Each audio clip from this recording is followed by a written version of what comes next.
안녕하십니까. 화학분석기능사를 강의하는 전학택 교수입니다.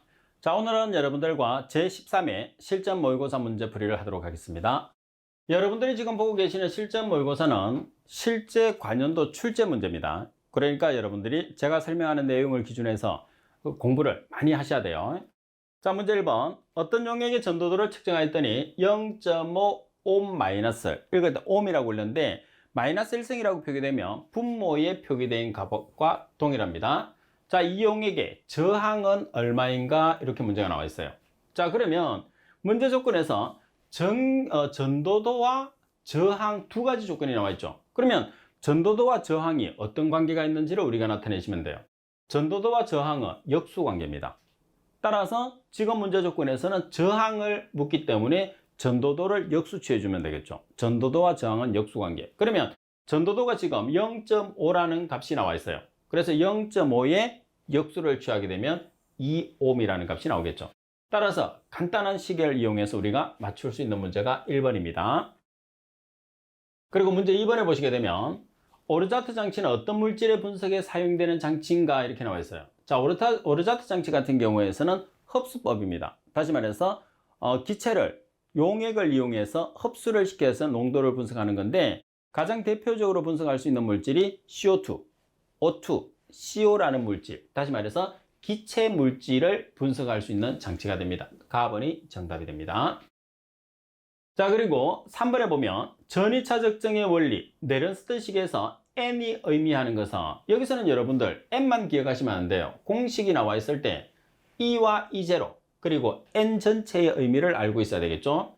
자, E라는 것은 여러분들 뭐를 우리가 전위를 나타내는 거고 전이차, E0는 표준 전이차, N이라는 것은 산화수의 변화, C라는 것은 이온 농도를 나타내는 거죠.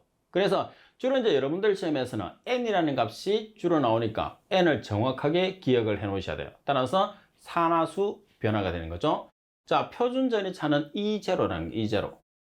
그리고 단극 전이차는 E가 되고 산화수 변화는 N, 그리고 농도라는 것은 C를 나타내니까 정답은 라번이 정답이 됩니다. 자, 용어 전체를 같이 기억을 해야 돼요.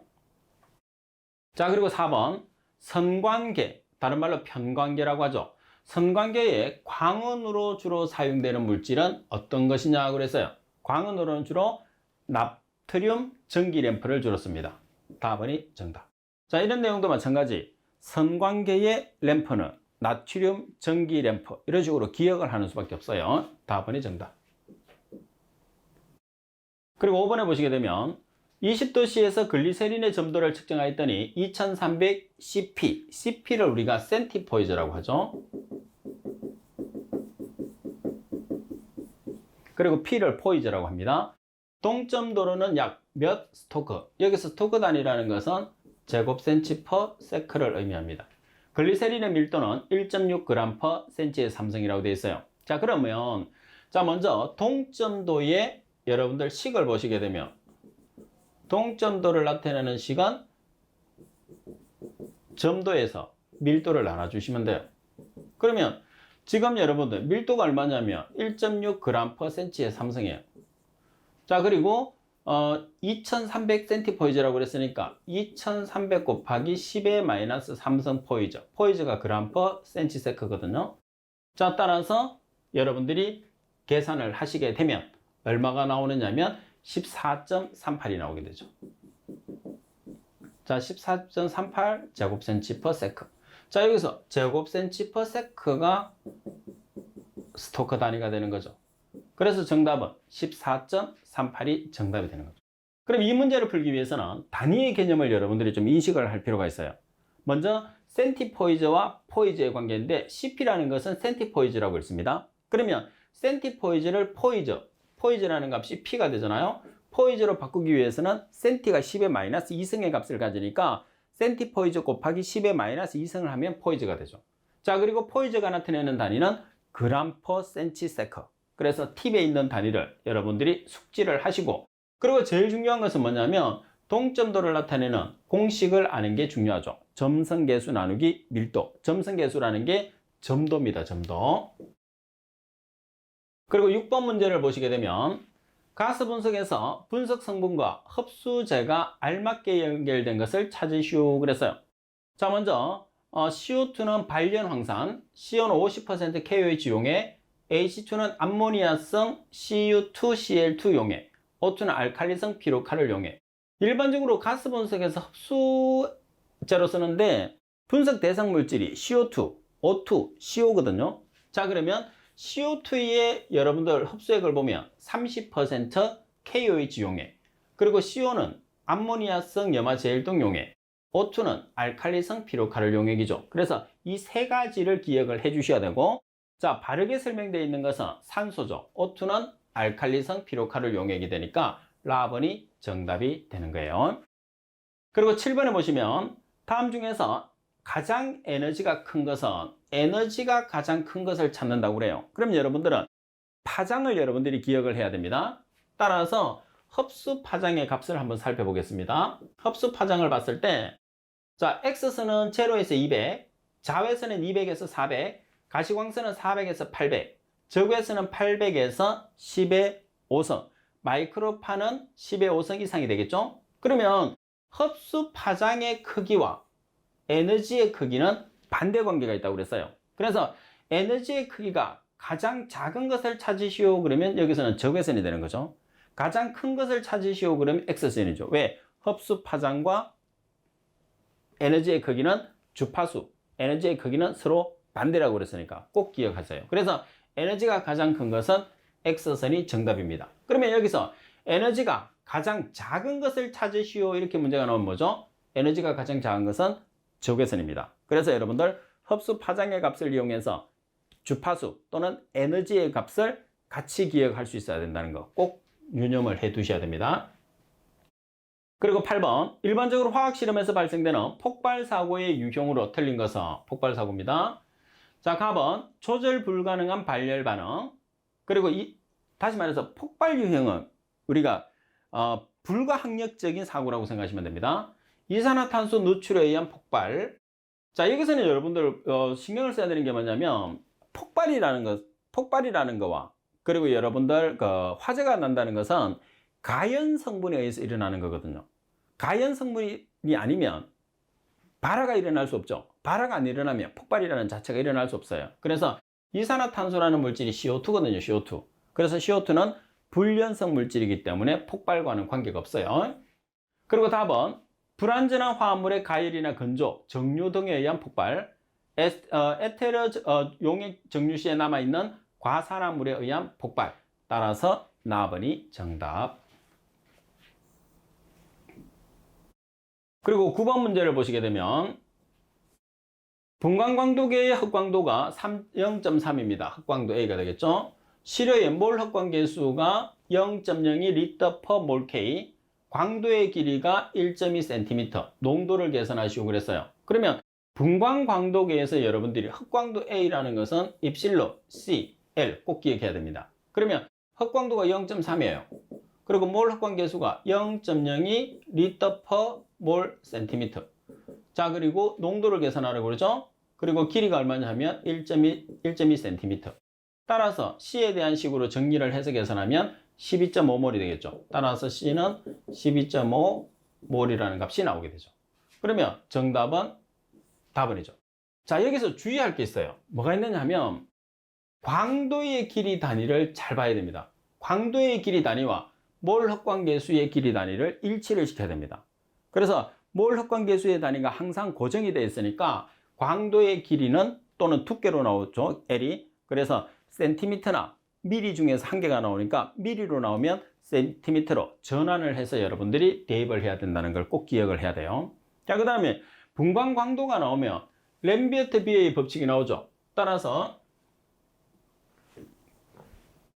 램비어트의 비해의 법칙이나 램버르트 비해의 법칙, 램비어트의 비해의 법칙 이렇게 이야기하는데 램베르트 비해의 법칙은 투상항의 세기는 입사강의 세기 곱하기 10의 마이너스 입실론 CL 또는 입사의 강도는 투사의 강도 곱하기 10의 입실론 CL. 그래서 역수가 있느냐 없느냐.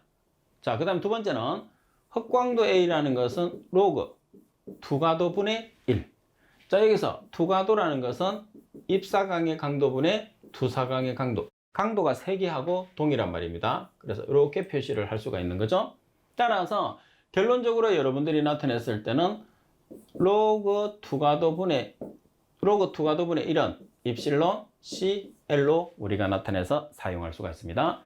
자, 그리고 시험상에서는 투가도가 나와 있을 때 이 식을 통해서 흑광도를 계산하는 문제가 상당히 자주 나오기 때문에 두 문제를 같이 다 기억을 해 주셔야 됩니다.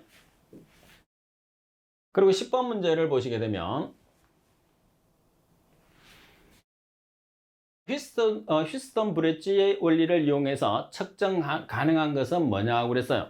자, 휘스턴 브릿지를 이용해서 측정 가능한 것은 뭐였죠? 전도도입니다. 전도도. 그래서 여러분들은 휘스턴 브릿지의 원리는 전도도를 측정하는 원리다. 이렇게 기억을 하시고, 그 다음 11번 기체 크로마토그래피에서 비결합 전자를 갖는 원소 화합물을 분리할 때 주로 사용되는 충전 분리관의 재질로서 가장 많이 쓰는 것은 어떤 물질이냐고 그랬어요. 충전 분리관의 재질은 주로 가장 많이 쓰는 것은 유리를 가장 많이 사용합니다. 자, 따라서 기체 크로마토그래피에서 충전 분리관의 재질은 유리, 이렇게 기억하시고, 그리고 12번에 보시게 되면 기체 크로마토그래피에서 정성 분석의 기초가 되는 것은 기체 크로마토그래피를 이용해서 정성 분석과 정량 분석을 하죠. 정량 분석이라는 것은 질량을 분석하는, 정성 분석이라는 것은 성분을 분석하는 건데, 자, 팁에 보시게 되면 정성 분석은 머무름 시간입니다. 그리고 정량 분석이라는 것은 피크의 넓이 또는 높이예요. 그리고 피크라는 것은 뭐냐면, 자, 우리가 기체 크로마토그래피에서 모는 종이에서 그려져 나오는 그림이죠. 그래서 지금 그려진 이 부분이 뭐가 되죠? 그죠? 피크 또는 봉우리라고 합니다. 그래서 피크라는 용어를 쓸 수도 있고 봉우리라는 말을 쓸 수도 있어요. 그러면 지금 여러분들이 나타내고 있는 값에서 정성 분석이라고 나타냈으니까 머무름 시간이 정답이 되겠죠. 따라서 나번이 정답이 되는 겁니다.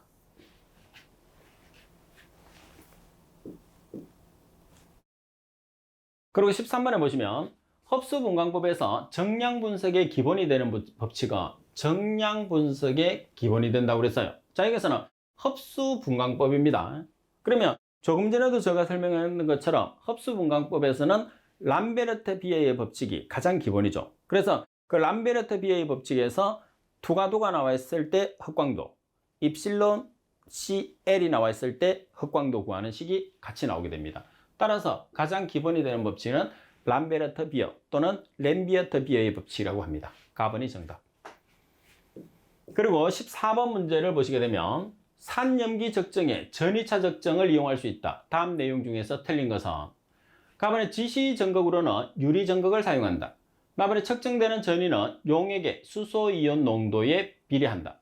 다번에 종말점 부근에서 염기 첨가에 대한 전이 변화가 매우 적다. 그리고 pH가 한 단위 변화함에 따라서 측정 전이는 59.25mV씩 변한다. 자, 이 값은 하나의 문제로도 출제될 수 있으니까 중요한 값이에요. 그죠? 자, 설명이 틀린 것은 다번입니다. 종말점 부근에서 염기 첨가에 대한 전이 변화가 적은 게 아니고 상당히 큰 게 특징입니다. 다번이 정답. 자, 그리고 52번 문제를 보시면 철 3가 용액 1리터가 있다. 철 3가를 철 2가로 환원시키기 위해서 48.246C가 쿨롬이라고 하죠. 쿨롬의 전기량을 가했다. 이가철의 몰 농도를 계산하시오 그랬어요. 자, 그럼 여기에서 쿨롱력이라는 것은 전자수, 다시 말해 전자의 몰수 곱하기 패러데이 상수로 나타내거든요. 그래서 우리가 먼저 기억을 해야 되는 것은 Q는 NF라는 식을 기억을 해야 돼요. 여기서 먼저 전자의 몰수를 계산을 하면 전자의 몰수가 N이죠. N은 Q 나누기 F로 식을 정리를 할 수 있어요. 여기서 Q라는 값이 얼마냐면 전기량이 Q가 되니까 48.246 쿨롬이라는 값이 Q가 되는 거죠. 그러면 F라는 패러데이 상수는 정해져 있어요. 얼마로 정해져 있느냐면 96,500 쿨롬이라고 정해져 있습니다. 따라서 여러분들이 계산을 하시면 얼마가 되느냐 하면 0.0005몰이 되는 거죠. 자, 그러면 여기서 0.0005몰은 철의 몰수예요. 근데 몰 농도를 계산하시오 그랬거든요. 몰 농도라는 것은 몰 퍼 리터예요. 그래서 여기 보시면 1리터를 기준하기 때문에 1리터를 나눠주는 거죠. 나눠주게 되면은 0.0005 몰 퍼 리터. 다시 말해서 몰 퍼 리터가 대문자 M으로 나타내서 몰 농도로 계산할 수가 있는 거죠. 따라서 계산을 하게 되면 가번이죠. 그래서 15번 같은 경우에서는 여러분들이 쿨롱력을 계산하는 식을 알고 계셔야 되죠. NF라는 거. 그리고 더불어서 F라는 패러데이 상수를 여러분들이 96,500이라는 쿨롱 정확하게 알고 계셔야지 풀 수 있는 문제가 되죠. 그래서 Q라는 식과 여러분들 패러데이 상수만 알고 있으면 이 문제는 아주 쉽게 그저 여러분들이 풀 수 있는 문제입니다. 그리고 16번 원자합수 분광광도법에서 주로 사용되는 광어는 원자합수 분광광도법에서 주로 사용되는 광어는 자외부와 가시부를 사용하죠. 따라서 가시부와 자외부를 쓰니까 자외가시광선 이렇게 나오게 돼요. 라번이 정답이 됩니다. 대부분이 빛을 이용해서 여러분들이 흡수하는 원자합수 분광광도법도 마찬가지고 그리고 일반적인 분광광도계도 마찬가지죠. 가시부와 자외부를 가장 많이 이용합니다. 그리고 17번에 보시면 기체 크로마토그래피 검출기 중에서 유기화합물의 수소 공기의 불꽃 속에서 탈 때 생성되는 이온을 검출하는 검출기로 알맞은 것을 찾으시오 그랬어요. 자, 여기서 여러분들이 수소와 공기라는 것은 불꽃을 나타냈을 때 가연성 물질과 조연성 물질을 사용하거든요. 그래서 가연성 물질로 수소 그리고 조연성 물질로 공기를 이용을 해서 기체로 만드는 거예요. 자, 이때 사용하는 검출기를 찾으라는 거죠. 따라서 불꽃 이온화 검출기를 사용을 합니다. 그러면 불꽃 이온화 검출기가 FID거든요. 그러면 이 불꽃 이온화 검출기에 여러분들을 찾아야 되겠죠. 답을. 그냥은 답을 찾기 힘드니까. 보세요. 불꽃 이온화 검출기. 불꽃을 이용해서 이온화를 시킨다는 소리예요. 따라서 불꽃에서 탈 때 뭐가 생성되죠? 이온이 생성돼요. 따라서 이온을 검출하는 검출기를 의미합니다. 따라서 불꽃 이온 검출기. 따라서 불꽃 이온화 검출기. 그러면 불꽃 이온화 검출기를 우리나라 말로 안 적어 놓는 거죠. 쉽게 답을 못 찾게 하기 위해서. 그래서 FID가 불꽃 이온화 검출기. 그러면 F가 뭐냐면 프레임이에요, 프레임. 불꽃. I라는 것은 우리가 이온을 뜻하는 거죠. 그래서 불꽃 이온화 검출기. 디텍터가 검출기잖아요. 그죠? 답번이 정답. 그리고 18번 문제를 보시게 되면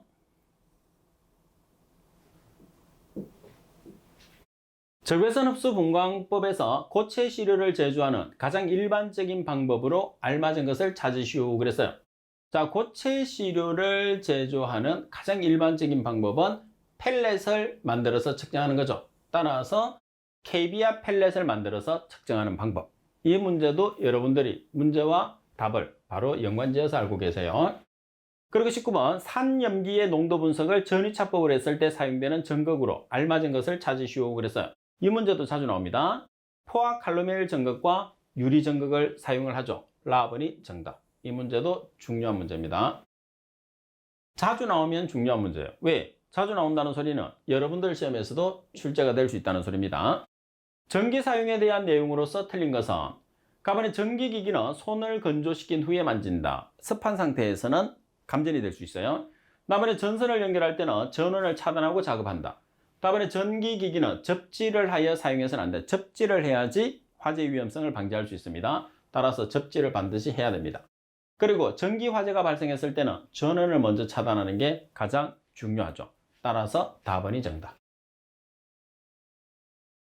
그리고 21번 탄소적 원소로서 반도체 산업의 핵심 재료로 사용되고 있으며 최근 친환경 농업에도 활용되고 있는 원소를 찾으시오 그랬어요.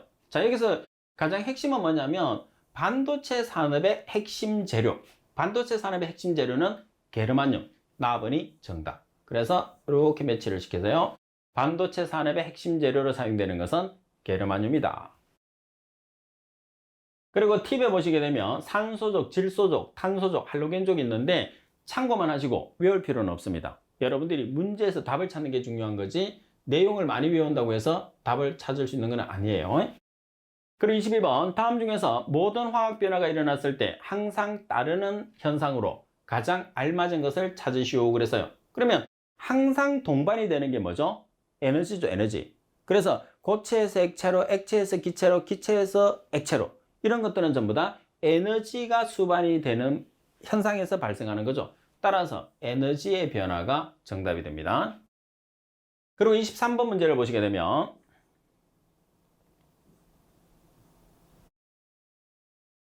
원소의 주기율에 관한 내용으로서 잘못된 것은 가번의 체외각 전자는 족을 결정하고 전자 껍질수는 주기를 결정한다. 상당히 중요한 말입니다. 체외각 전자는 족, 전자 껍질은 주기. 반대가 안 되도록 조심해야 됩니다. 꼭 기억하시고. 나머지 금속 원자는 체외각의 전자를 받아들여서 음이온이 되는 성질을 말한다고 그랬어요. 받아들이는 게 아니고 전자를 주어서 양이온이 되는 것을 금속이라고 그러죠. 그래서 금속 원자는 양이온입니다. Na+, K+ 이렇게. 그 다음 이온화 경량의 금금속은 산과 반응해서 수소를 발생합니다. 수소 대신에 산소가 나올 수도 있어요. 오답으로 만들 때는.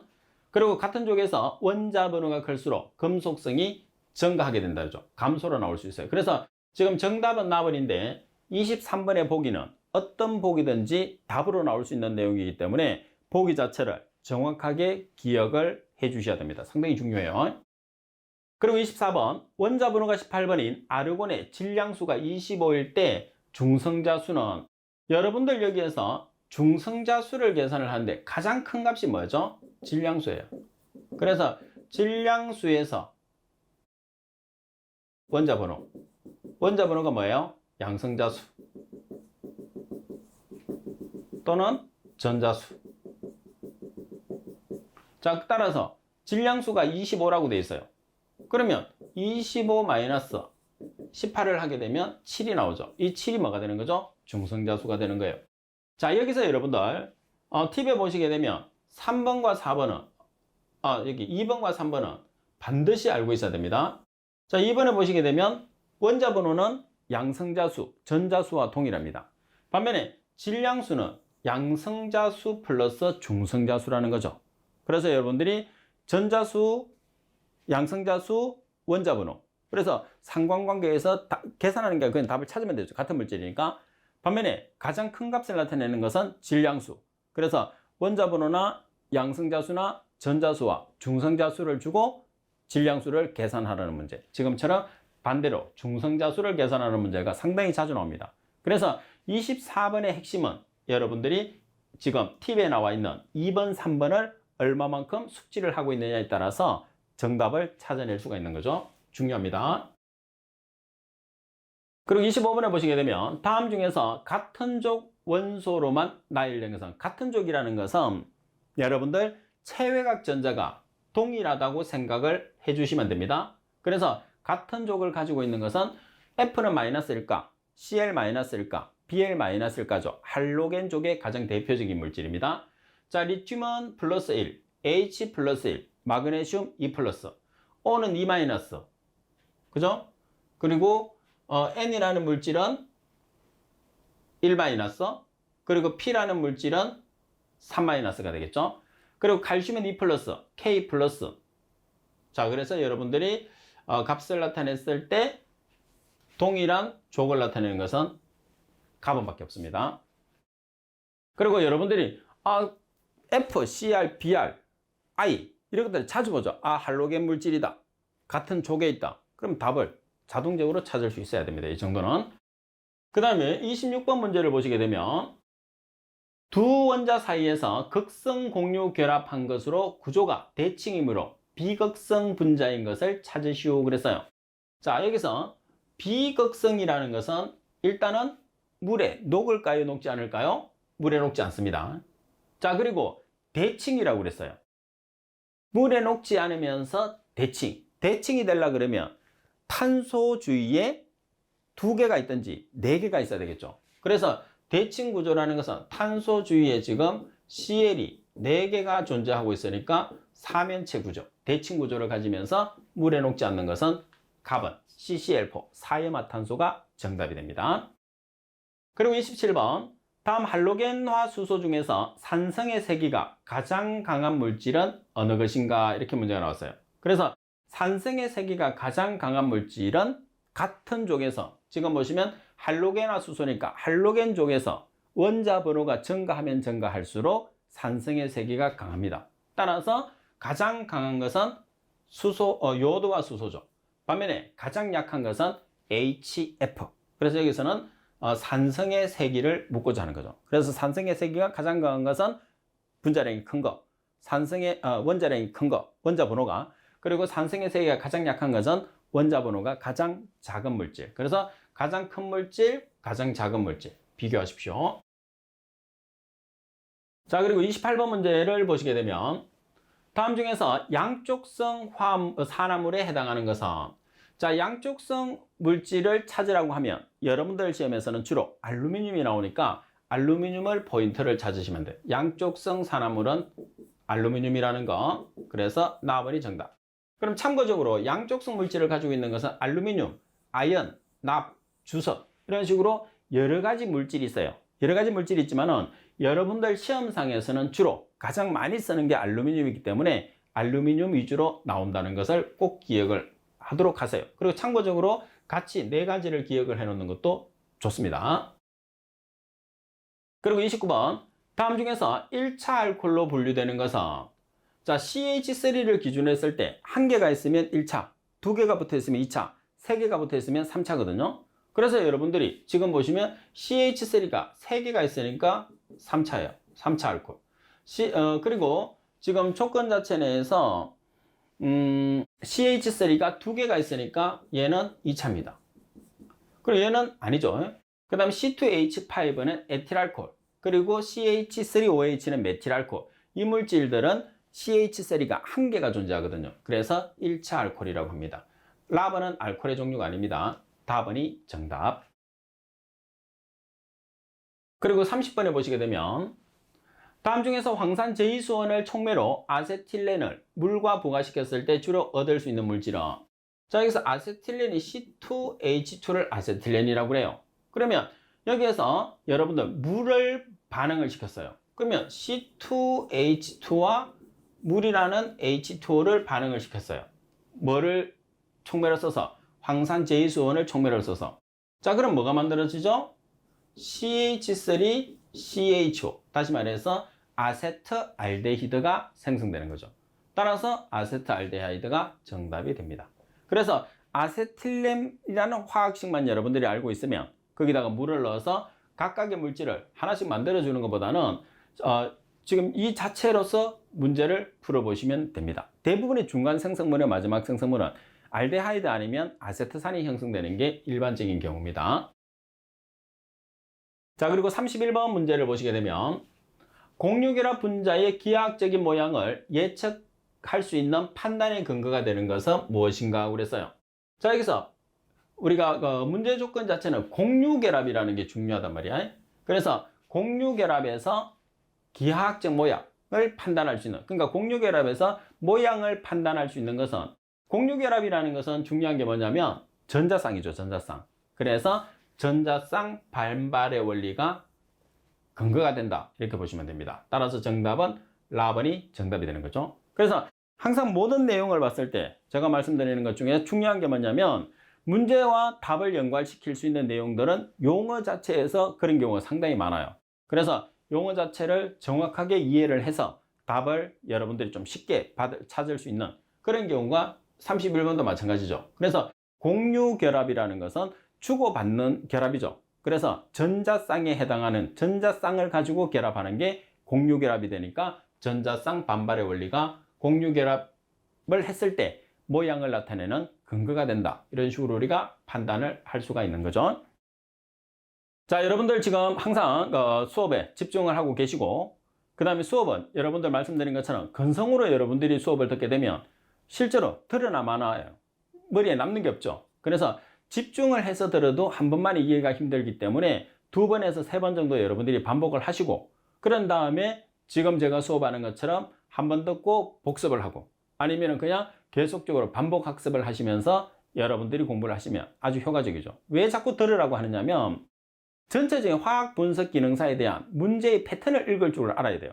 그러면 흐름을 알아야 되고, 그리고 자주 출제되는 내용을 여러분들이 알아야지 그 문제를 집중적으로 공부할 수 있거든요. 그러려고 하면 여러분들이 여러 번 반복해서 공부를 하는 게 제일 중요하다는 거죠. 그런 다음에 공부를 이제 하게 되면 자꾸 머릿속에 넣고 자꾸 익혀야 되잖아요. 그죠? 그러기 위해서는 반복학습이 가장 중요하다는 뜻이에요. 그래서 제가 자꾸 반복학습을 하라고 말씀을 드리는 거죠. 자, 오늘도 여러분들 공부하시느라고 고생 많이 하셨습니다. 오늘 수업은 여기까지 하도록 하겠습니다. 수고하셨습니다.